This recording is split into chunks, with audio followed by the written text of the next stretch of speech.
სახელითა მამისათა და ძისათა და სულისა წმინდისათა. მარხვის პირველი კვირა გახსოვთ მართლმადიდებლობის ზეიმი იყო, რომელიც უკვე გავიარეთ. ვისაუბრეთ თუ რას ნიშნავს იყო მართლმადიდებელი და რა არის სასიხარულო ჩვენთვის. ღმერთი ჩვენთვის ხილული გახდა.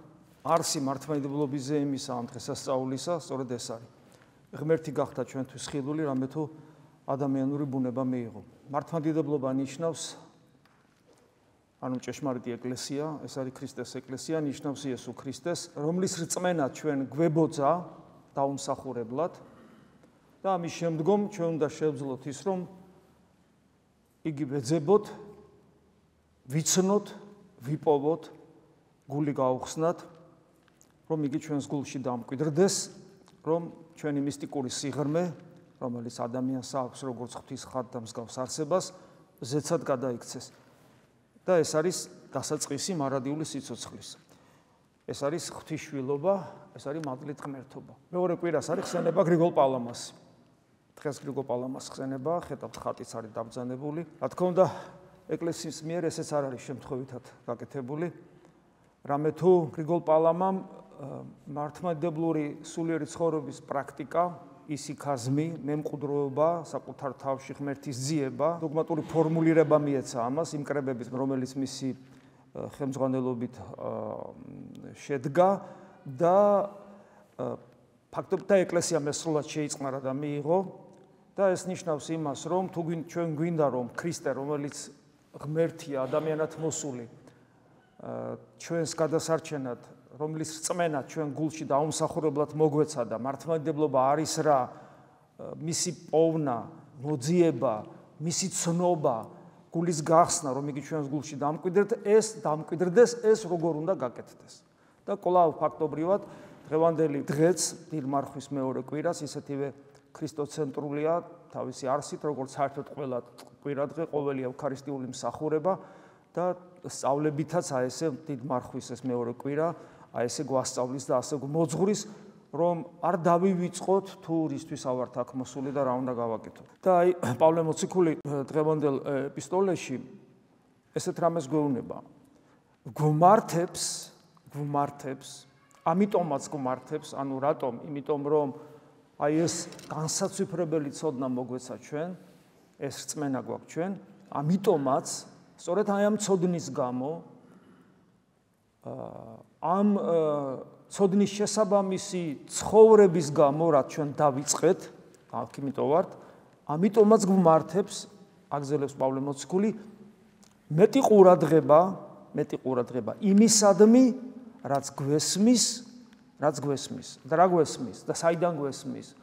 გვესმის წმინდა წერილიდან, მოციქულთა საკითხავებიდან და სახარებებიდან, გვესმის წმინდა მამებიდან და გვესმის შიგნით სული წმინდა ღმერთისგან. აუცილებლად გვესმის, სხვა საკითხია, რამდენად გვაქვს გამოცდილება ამას ყურადღება მივაქციოთ და აღვიქვათ და განვიცადოთ, რამდენად შეგვიძლია გავარჩიოთ ეშმაკის ხმა, რომელიც ყველა ადამიანთან არის მიჩენილი და ჩურჩულებს ადამიანის გულში, რამდენად შეგვიძლია გავარჩიოთ ეშმაკის ხმა მადლის ხმისაგან, ეს სხვა საკითხია, მაგრამ ღმერთი ყველას გველაპარაკება. ახალი აღთქმის პერიოდის ერთ-ერთი მთავარი მნიშვნელოვანი რამ არის ის, რომ ღმერთი ჩვენ შიგნით გველაპარაკება. ჩვენს გულზეა გამოწერილი ის ცნებები, რომელიც ადრე მოსეს დროს ქვის ფიცარზეა იქნა გამოწერილი.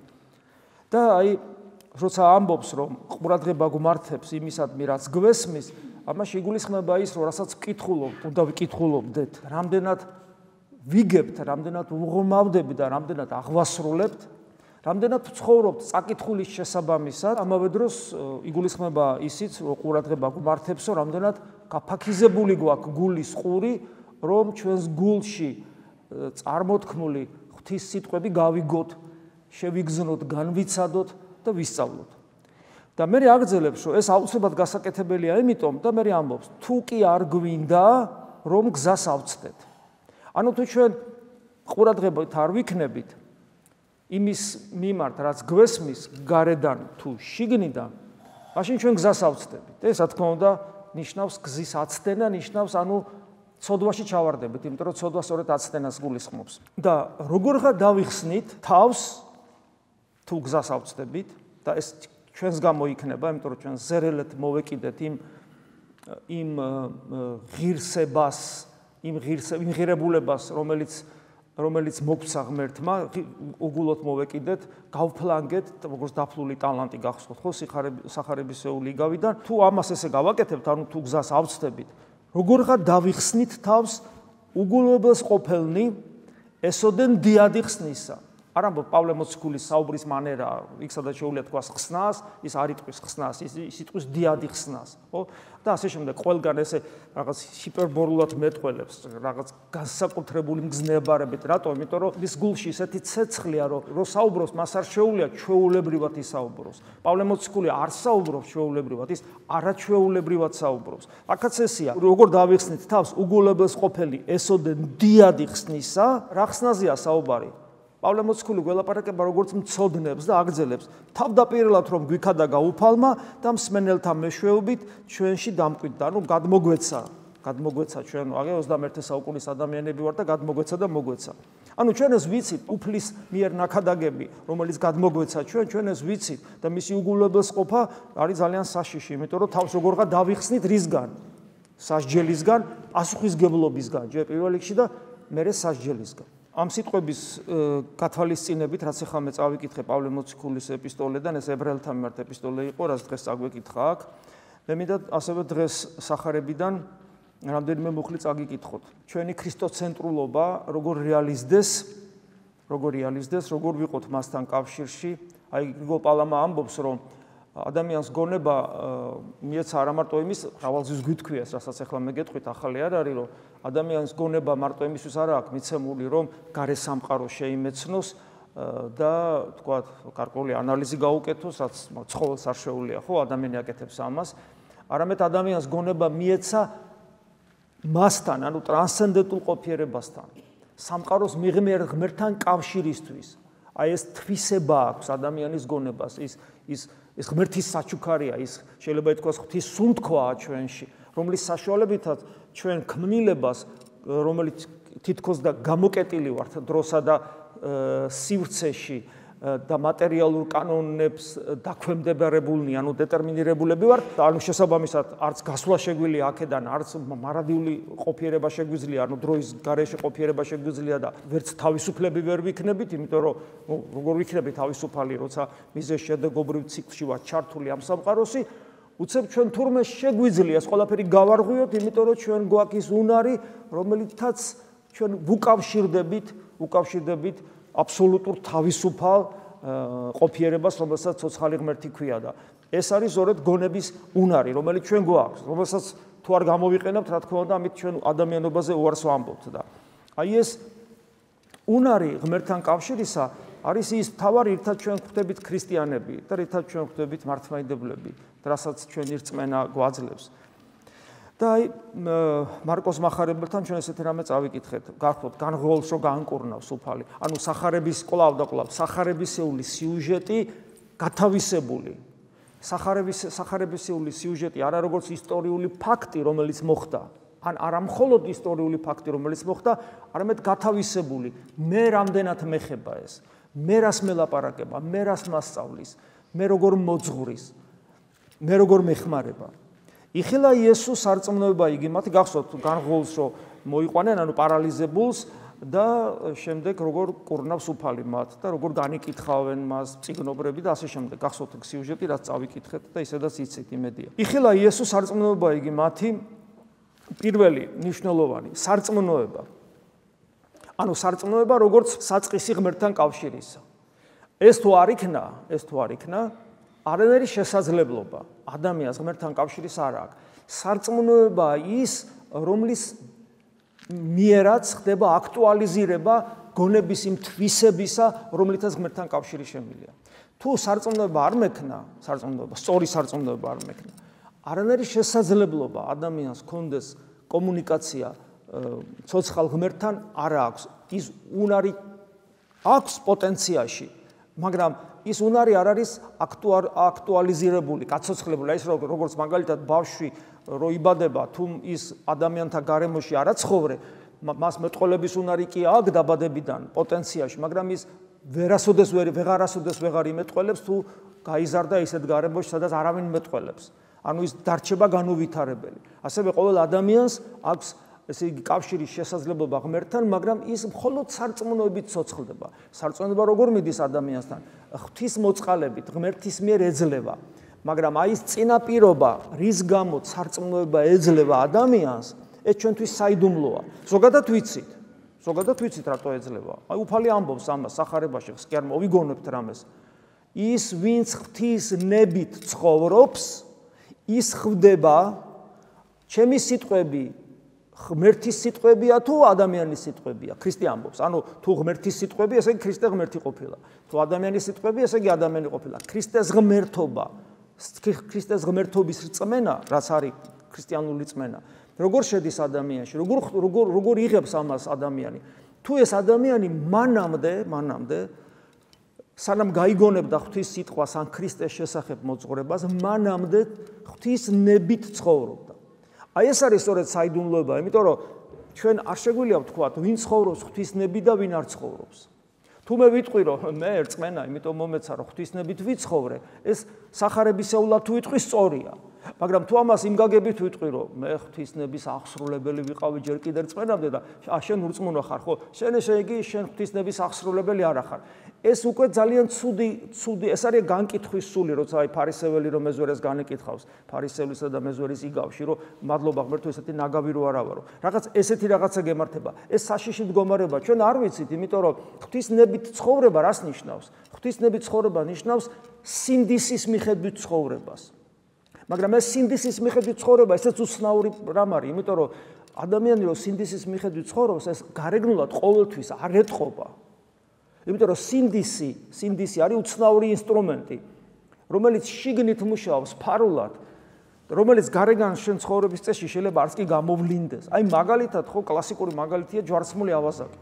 კაცი, რომელიც ცუდისმეც არაფერს არ აკეთებდა, აღმოჩნდა, რომ მისი გული მზად იყო ქრისტეს შეცნობისათვის და როგორც კი ქრისტე ყველაზე ცუდ მდგომარეობაში, არა სასწაული მოქმედების დროს წყალზე რო დადიოდა, მიცვალებულს რო აღადგენდა, ბრმას თვალებს რო უხელდა, არამედ მომაკვდავი ქრისტე, როგორც კი შეხვდა ქრისტეს, თუნდაც იგი მომაკვდავი ყოფილიყო, მასში ღმერთი შეიცნო. ეს ძალიან უცნაურია, ანუ მისი სინდისი, მისი გული მზად იყო. რატო იყო ამ ადამიანის, რომელიც ცხოვრების წესი მხოლოდ ცუდი იყო გარეგნულად, რატო იყო ესე იგი მზად იმისათვის, რომ ქრისტესთვის გული გაეღო? უფლის სიტყვები ესეა. ესე იგი, ვინც ღვთის ნებით ცხოვრობს, ის ხვდება ჩემი სიტყვები ღვთისა არის თუ არა. აი როგორც მარიამ ეგვიპტელს რო ემართება, გახსოვთ ხო? ანუ შეიძლება ადამიანი გარეგნულად ძალიან ცოდავდეს, მაგრამ მთელი მისი შინაგანი ცხოვრება იყოს ერთი მოთქმა და მგლოვარება საკუთარი ნაგავის გამო. ხათაშორის მე მქონია ასეთი შემთხვევა, როდესაც ერთ-ერთ ადამიანს შევთქვი, არ ვიცოდი მე ის ვინ იყო. პრინციპში ავაზაკი იყო, მოდი ესე ვთქვათ, ეს ზოგადი იმას კი არ განვიკითხავ, ჩვენ ყველანი კარგი მაგარი ავაზაკები ვართ. თუ ამას სწორად ვხედავ, თან ისე მარჯვნივ ყოფი ავაზაკი არა, მარცხნივ ყოფი ავაზაკები ვართ, რომელიც ქრისტეს ვერ ავცნობთ და ჩვენი ცოდვებიც არაფრად მიგვაჩნია. ამ შემთხვევაში ვამბობ, როგორც ტექნიკურ ტერმინს ვიყენებ არა იმ ადამიანის განკითხვისათვის, რომელიც ცოცხალი აღარ არის ღმერთმა ცხონოს, არამედ უბრალოდ მისი ცხოვრების წესიდან გამომდინარე და ამ ჯვარცმული ავაზაკის რაღაც ჯვარცმული ავაზაკი მისი პროტოტიპივით არის. ანუ ძალიან მძიმე ცხოვრებით, მაგრამ მე არ ვიცნობდი, შემთხვევით უცხოეთში მოხდა ჩვენი გადაკვეთა, იქ ჩვენ მისიონერული მით ვიყავით წასული საქმიანობისათვის, დიასპორასთან შეხვედრები გქონდა და მე გამომეცნაურა და რამდენი 2-3 დღეს ესეთი ურთიერთობა გქონდა. ესე იგი, ეს ადამიანი მხოლოდ სინანულში 24 საათიანი სინანული ჰქონდა, რომელსაც თან მალავდა, თან ვერ იტევდა და სულ რაღაცა მგლოვარების მდგომარეობა ჰქონდა. მით უმეტეს არაფერი არ უჭირდა, მშვენივრად იყო, რწმენაც ჰქონდა, რაღაც ესეთი არ ჰქონდა ჩვენი ახლო ურთიერთობა, რომ მისთვის მეკითხა რატო და როგორ. და მე როცა გარდაიცვალა, მე გავიგე ვინ იყო, როგორ იყო და უცნაური სწორედ ეს არის, რომ ეს ადამიანი პრინციპში არასწორად ცხოვრობდა. მაგრამ შინაგანად ამას ჩემთან ამჟღავნებდა. ალბათ სხვა მგლებთანაც ვისთანაც ურთიერთობა ქონდა, თორე ისე ამას არ ამჟღავნებდა. სულ ქონდა მუდმივი ტკივილი საკუთარ თავში, რომ აი არის ნაგავი. და საშინელებაა და იმდენად საშინელებაა, რომ ღმერთი მას არაფერს როგორ აპატიებს წარმოდგენა, როგორ შეიძლება ის აპატიოს ღმერთმა, როგორც ის ცხოვრობს. აი ეს განწყობა ქონდა. ეხლა ეს მაგალითი რატო ეხლა გამახსენდა უბრალოდ. ვინიც ის ჯვარცმული ავაზაკი როგორი იყო. ამიტომ როცა ჩვენ საუბრობთ სარწმუნოება გვეძლება დაუმსახურებლად. აბა როგორ იტყოდა ჯვარცმული ავაზაკი? დამსახურებით მივიღეო ესო. მაგრამ შიგნით რა ხდება? არავინ არ იცის, ამიტომ არავის განკითხვა ჩვენ არ შეგვიძლია. როცა ჩვენ ვხედავთ ადამიანი რომ ურწმუნოებაშია, ჩვენ არ შეგვიძლია მასე ვთქვათ, აი შენ ღვთისნებით არ ცხოვრობ და იმიტომ რწმენა არ გეძლება. არ იცის შენ ხვალე რა იქნება იმის ცხოვრებაში. არ იცი.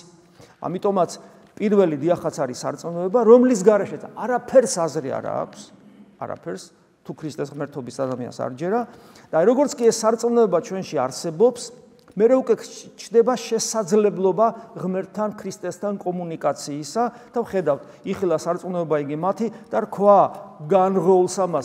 განღვეულსა. ანუ ქრისტე შედის კომუნიკაციაში, მასთან ურთიერთობას ამყარებს ქრისტე. რადგან რწმენა აქვს, მასთან ურთიერთობას ამყარებს. რქვა, ანუ ურთიერთობა. მაგრამ აქ არის კიდევ ერთი ნიუანსი. რატომ ხდება შესაძლებელი რომ ამ ადამიანმა ქრისტეს სიტყვა აღიქვას როგორც ღვთის სიტყვა, იმიტომ რომ ის განრღვეული არის და ამ თავის განრღვეულობას საყოველთაოდ აღიარებს. გახსოვთ ხო როგორ მოხდა სახურავი რო გადახარდეს სახლს და ისე ჩაუშვეს. ანუ ის არა უბრალოდ განრღვეულია, არამედ ის აღსარებლობითად განრღვეულია. ანუ ის თავის თავს არ წარმოაჩენს როგორც კაცო მე მაგარი ვიღაცა ვარ. არა, აი პარალიზებული ვარ. ჩვენ სულიერად ადამიანმა ეს უნდა დაინახოს. აი ესა ვარ რა, არაფრის უნარი არ მაქვს. ანუ რისი უნარი? რისი? ღმერთთან კავშირზეა საუბარი და არა თქვა ლურსთვის დაჭედების ფიცარზე. ხო, ანუ აქ საუბარია სწორედ იმ თავარ მიზანზე და არა ყოფით გარკვეულ საკითხებზე.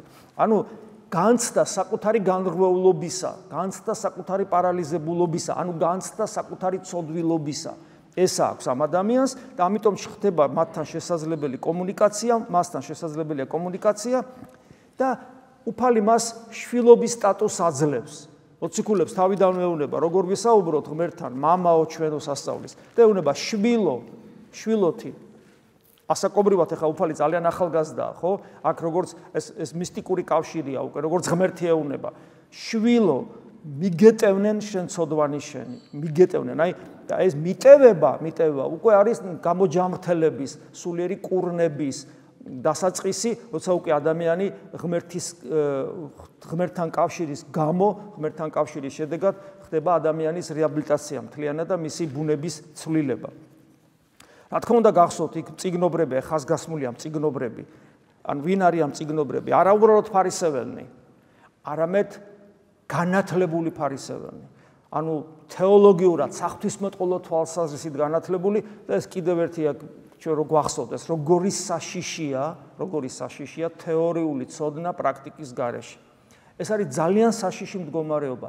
ძალიან ბევრ ადამიანს მოუტეხია კისერის სულიერ ცხოვრებაში, როცა მან იცის თეორიულად და პრაქტიკულად არაფერი იცის. ხო და აი აქაც ამ შემთხვევაში სწორედ ეს ადამიანები განიკითხავენ ქრისტეს და ამბობენ ვის ხელეწიფების, ანუ ვისა აქ ძალაუფლება, მიტევება ცოდვათა გარნამ ხოლო ღმერთსა. განასწორეს არ ამბობენ, სწორეს ამბობენ. ღმერთის გარდა ადამიანის განკურნება ცოდვისგან, ანუ ცოდვა არის ღმერთთან განშორებულობა. ცოდვისგან განკურნება მხოლოდ ღმერთს შეუძლია. ეს სწორია. უბრალოდ ესენი ამით ადასტურებენ კიდევ ერთხელ ქრისტეში ვერაფერს ხედავენ ლიტონი ადამიანის გარდა და შემდეგ გვახსოვს ქრისტეს სიტყვები რასეუნება საბოლოო ჯამში რასეუნება ესე იგი როგორ კურნავს მას ქვა განღვეულსა მას შენ გეტყვი აღდეკ ანუ ჩვენი პარალიზებულობისაგან სულიერი პარალიზებულობისაგან განკურნება ღმერთთან კავშირი არა გვაქვს გვეუბნება აღდეკ აი ვის ხელეწიფების ღმერთსა დიახაც ღმერთია ამიტომ აღგვადგენს აი ღმერთთან კავშირის უნარობისგან, ღმერთთან კავშირის შეუძლებლობისგან, რასაც განღვეულობა ქვია, აღდეკ და ესე იგი წარვეთ სახით შენდა და საწარვეთ სახით, ანუ შენ სახლში წადი ეუბნება. შენ სახლში წადი. სად არის ჩვენი სახლი? საწავიდეთ. ჩვენი სახლი არის სასუფეველი, ანუ მამაძე და სულიწმინდა. ჩვენი სახლი ღმერთია და როგორ წავიდე ეხლა მე ღმერთში და სწორედ ეს არის.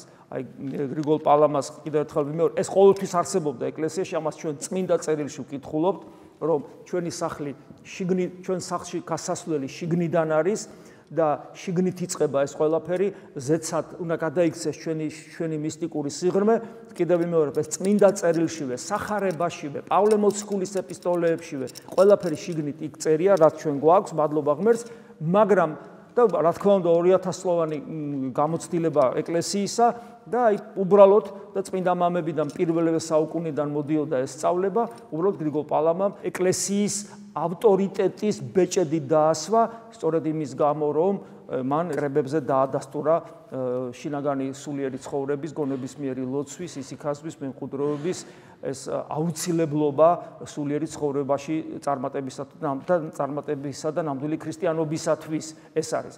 და ზოგადად თუ ადამიანი მეტნაკლებად ცდილობს, რომ სულიერად იცხოვროს, მან იცის, რომ აი ეს განღვეულობა ერთ ძალიან უსიამოვნო სიტყვაში შეიძლება გამოიხატოს. თუ ადამიანი კიდევ ვიმეორებ, თუ ადამიანი წმინდა მამებს კითხულობს, ეს ნიშნავს, რომ ადამიანი არ იგონებს ქრისტიანობას. მისთვის ქრისტიანობა არ არის რაღაცა ცრუ მისტიკა. რა არის ცრუ მისტიკა? რომ აი ღმერთი ყველაფერში მე მეხმარება, ესე იგი ღმერთის გარეშე არაფერი არ ხდება. აი ზოგადად რელიგიურობა,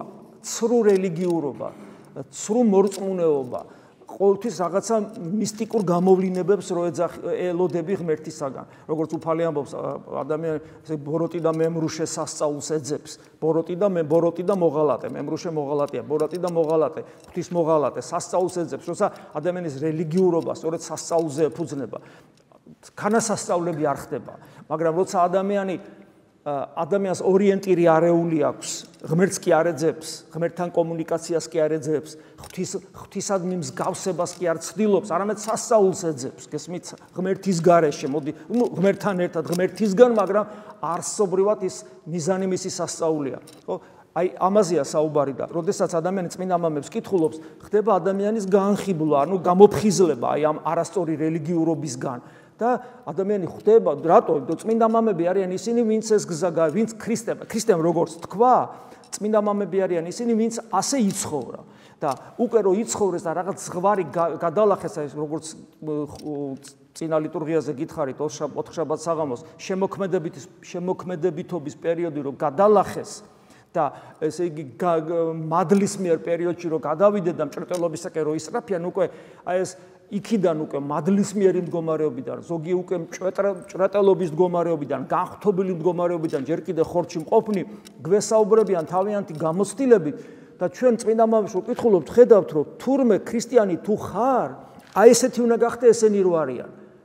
ესენი არიან აი სულიერი ცხოვრების ოსტატები მართლა, რომელმაც თავისი ადამიანურობას გადააბიჯეს ღმერთთან ურთიერთობით და დიდ მწვერვალებს მიაღწიეს და ისინი არიან ჩვენთვის სამაგალითო. ჩვენ ამას ვხედავ და ჩვენი გონება ესე იგი სწორად იწყებს აზროვნებას. და ამით ავწდებით, რა თქმა უნდა, იმ შესწომებს ნაკლებად დაუშვებთ და როდესაც ჩვენ ამ ყველაფერს ვცდილობთ, რომ გავიაზროთ და შესაბამისად ვიცხოვროთ, აღმოვაჩენთ, რომ ერთ-ერთი ყველაზე მთავარი პრობლემა ჩვენში არის აი ეს განღვეულობა, რაშიც ერთი სიტყვით გამოიხატება მეთქი, ეს არის ეგოიზმი. ეგოიზმი, რომელსაც ჩვენ ვერაფერს ვერ უშვებით. ეს არის, რატო ვერ უშვებით? იმიტომ რომ ეს ამოსდილია სიამაყიდან. და რა არის ხა სიამაყე და ეს ეგოიზმი, პატივმოყვარეობა, ამპარტავნება, ხო, ეს ყველაფერი სიამაყი. სიამაყი არის დემონური მდგომარეობა, დემონური ვნება, დემონის ენერგია, დემონის თვისება. რაში მდგომარეობს ის? ეს მდგომარეობს შემდეგში, რომ გონიერი და თავისუფალი არსება, თავის დროზე ეშმაკს დაემართა ეს, გონიერი და თავისუფალი არსება, მოაზროვნე და თავისუფალი არსება იღებს გადაწყვეტილებას, მოდეს რატო თავისუფალია და იმიტომ, რომ მე ღმერთის გარეშე, ღმერთი რო არ მჭირდება, უნდა ვიყო ღმერთი. ანუ სრულყოფილი არსება, ოღონდ ღმერთის გარეშე. აი ეს მდგომარეობა, რაც დაემართა ეშმაკს და ამით აცდუნა, გახსოვთ ხო, ამით აცდუნა ჩვენი პირველ მშობლები, როცა უთხრა, რომ იმას შეჭამთ და თქვენ ღმერთები იქნებით. ანუ ღმერთი კი არ გჭირდებათ, ის უნდა შეჭამოთ, ის ნაყოფი და ღმერთები იქნებით. აი ეს არის სწორედ ის და ადამიანებმა ეს მიიღეს, პირველმა ჩვენმა მშობლებმა ეს მიიღეს, გაითავისეს, გადადგეს ეს ნაბიჯი და თავისუფალი მიღების შედეგად ეს დაემართათ, რაც დაემართათ. ანუ ისინი გახდნენ ისეთები ამ კუთხით, როგორც ეშმაკი იყო. შესაბამისად, მათი ბუნება შეიცვალა, როგორც ეშმაკის ბუნება, ანგელოზის ბუნება შეიცვალა და ეშმაკად იქცა და ეს ბუნება, სხვა ბუნება აღარ ქონათ. ადამ და ევა სხვა ბუნება თუ არა აი ასეთი ეგოისტური აღარ ქონდათ. მათი პიროვნება უკვე მათი ჰიპოსტასი პიროვნულობა ოპერირებდა იმ ბუნებით, რომელიც აქ აქვს. ჩვენი ბუნება, ჩვენი პიროვნების ინსტრუმენტი, მოდი ასე ვთქვათ. ხო? და ჩვენ მათი მემკვიდრეები ვართ. ანუ ჩვენ ვიბადებით ეგოიზმით. ეგოიზმი არ არის ჩვენი დამახინჯებული ბუნების ონტოლოგია, ანუ არსად იქცა, შეიძლება ასე ითქვას. ამიტომ ადამიანი როგორც არ უნდა ეცადოს, ეგოიზმისგან ვერ თავისუფლდება და ეგოისტს არ შეუძლია სასუფეველოში უყოფობა, იმიტომ რომ სასუფეველოში ყოვლადწმინდა სამების წიაღში მამის მარჯვნივ ჯდომას ნიშნავს და უნდა გავდეს ღმერთს და ღმერთი არის აბსოლუტური ანტიპოდი, ხო, ეგოიზმისა. ის ბოლომდე გასცემს საკუთარ თავს.